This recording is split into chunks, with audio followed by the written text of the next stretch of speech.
ओम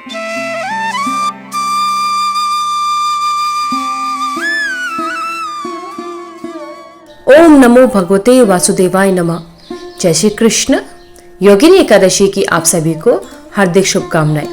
भगवान श्री हरि विष्णु और माता लक्ष्मी की आप सभी पर कृपा बनी रहे। आज की इस वीडियो में हम योगिनी एकादशी की व्रत कथा को सुनेंगे, साथ ही जानेंगे कि योगिनी एकादशी कब से कब तक है, इस व्रत का पारण कब किया जाएगा और व्रत का पारण किस तरह किया जाएगा। तो आइए भक्तजनों शुरू करते हैं योगिनी एकादशी की व्रत कथा। हिंदू धर्म में ग्रंथों में हर एकादशी का अपना अलग महत्व बताया गया है। इन्हीं अलग अलग विशेषताओं के कारण इनके नाम भी अलग अलग रखे गए हैं। इन्हीं एकादशियों में से एक आषाढ़ मास के कृष्ण पक्ष की एकादशी है, जिसे योगिनी एकादशी के नाम से जाना जाता है। योगिनी एकादशी का उपवास रखने से समस्त पापों का नाश होता है तथा इस लोक में भोग और परलोक में मुक्ति मिलती है। महाभारत काल की बात है कि एक बार धर्मराज युधिष्ठिर ने भगवान श्री कृष्ण से कहा, हे त्रिलोकीनाथ, मैंने ज्येष्ठ माह के शुक्ल पक्ष की निर्जला एकादशी की कथा सुनी। अब आप कृपा करके आषाढ़ माह के कृष्ण पक्ष की एकादशी की कथा सुनाइए। इस एकादशी का क्या नाम है तथा इसका महात्म्य क्या है, वह सब आप मुझसे विस्तार पूर्वक कहिए। श्री कृष्ण ने कहा, हे पांडुपुत्र, आषाढ़ माह की कृष्ण पक्ष की एकादशी का नाम योगिनी एकादशी है। इसके व्रत से सभी पाप नष्ट हो जाते हैं। यह व्रत इस लोक में भोग तथा परलोक में मुक्ति देने वाला है। हे धर्मराज, यह एकादशी तीनों लोकों में प्रसिद्ध है। इसके व्रत से सभी पाप नष्ट हो जाते हैं। तुम्हें मैं पुराण में कही हुई कथा सुनाता हूँ, ध्यान पूर्वक सुनो। कुबेर नाम का एक राजा अलकापुरी नाम की नगरी में राज्य किया करता था। वह शिव भक्त था। उनका हेममाली नामक एक यक्ष सेवक था जो पूजा के लिए फूल लाया करता था। हेममाली की विशालाक्षी नाम की सुंदर स्त्री थी। वह एक दिन मानसरोवर से पुष्प लेकर आया, किंतु कामासक्त होने के कारण पुष्पों को रखकर अपनी स्त्री के साथ रमण करने लगा। इस भोग विलास में दोपहर हो गई। हेममाली की राह देखते देखते जब राजा कुबेर को दोपहर हो गई तो उसने क्रोध पूर्वक अपने सेवकों को आज्ञा दी कि तुम लोग जाकर पता लगाओ कि हेममाली अभी तक पुष्प लेकर क्यों नहीं आया। जब सेवकों ने उसका पता लगाया तो राजा के पास जाकर बताया कि हे राजन, वह हेममाली अपनी स्त्री के साथ रमण कर रहा है। इस बात को सुनकर राजा कुबेर ने हेममाली को बुलाने की आज्ञा दी। डर से कांपता हुआ हेममाली राजा के सामने उपस्थित हुआ। उसे देखकर कुबेर को अत्यंत क्रोध आया और उसके होंठ फड़फड़ाने लगे। राजा ने कहा, अरे अधम, तूने मेरे परम पूज्य देवों के भी देव भगवान शिव जी का अपमान किया है। मैं तुझे श्राप देता हूँ कि तू स्त्री के वियोग में तड़पे और मृत्युलोक में जाकर कोढ़ी का जीवन व्यतीत करे। कुबेर के श्राप से वह उसी समय स्वर्ग से पृथ्वी पर आ गिरा और कोढ़ी हो गया। उसकी स्त्री भी उससे बिछड़ गई। मृत्युलोक में आकर उसने अनेक भयंकर कष्ट भोगे, किंतु भगवान शिव की कृपा से उसकी बुद्धि मलिन न हुई और उसे पूर्व जन्म की भी सुध रही। अनेक कष्टों को भोगता हुआ तथा अपने पूर्व जन्म के कुकर्मों को याद करता हुआ वह हिमालय पर्वत की तरफ चल पड़ा। चलते चलते वह मार्कंडेय ऋषि के आश्रम में पहुंचा।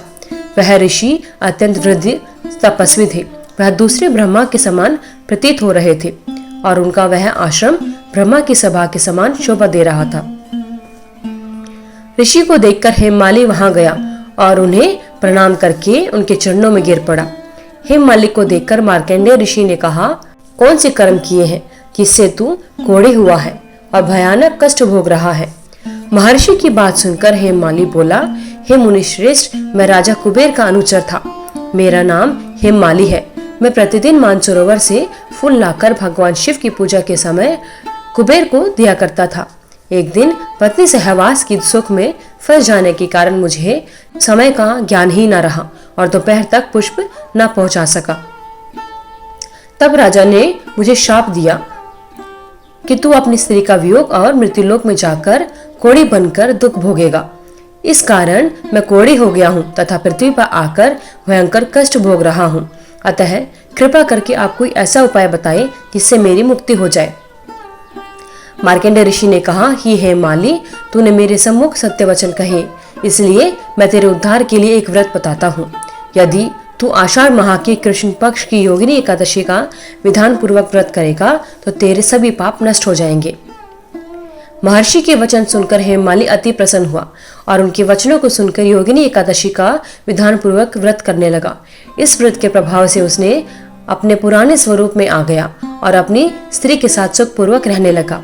भगवान श्री कृष्ण ने कहा कि हे राजन, इस योगिनी एकादशी की कथा का फल 88,000 ब्राह्मणों को भोजन कराने के बराबर मिलता है। इसके व्रत से सभी पाप नष्ट हो जाते हैं और अंत में मोक्ष प्राप्त करके प्राणी स्वर्ग का अधिकारी बनता है। बोलिए भगवान श्री हरि विष्णु की जय। तो इस प्रकार भक्तजनों, योगिनी एकादशी की व्रत कथा संपूर्ण होती है। माना जाता है कि एकादशी पर पूरे मनोभाव से व्रत रखा जाए तो जीवन के सभी कष्ट दूर हो जाते हैं और पापों से मुक्ति मिलती है। माना जाता है कि योगिनी एकादशी का व्रत करने पर 88,000 ब्राह्मणों को भोजन करवाने जितना पुण्य फल मिलता है।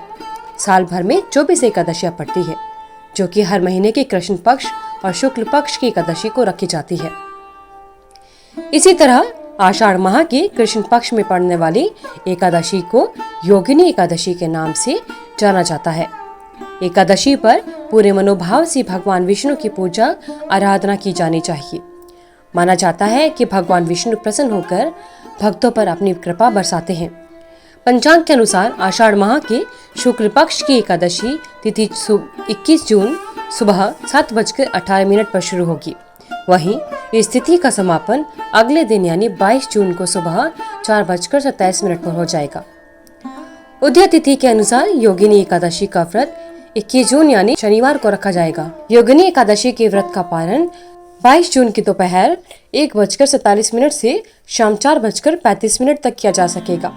इस शुभ मुहूर्त में आप व्रत का पारण कर सकते हैं और व्रत का पारण हमेशा शुभ मुहूर्त में ही करना चाहिए। अगर आपको वीडियो अच्छी लगी तो वीडियो को लाइक करें, शेयर करें, चैनल को सब्सक्राइब करके बेल आइकन को जरूर प्रेस करें ताकि आगे आने वाली सभी वीडियोस की नोटिफिकेशन आप तक समय से पहुंच रहे।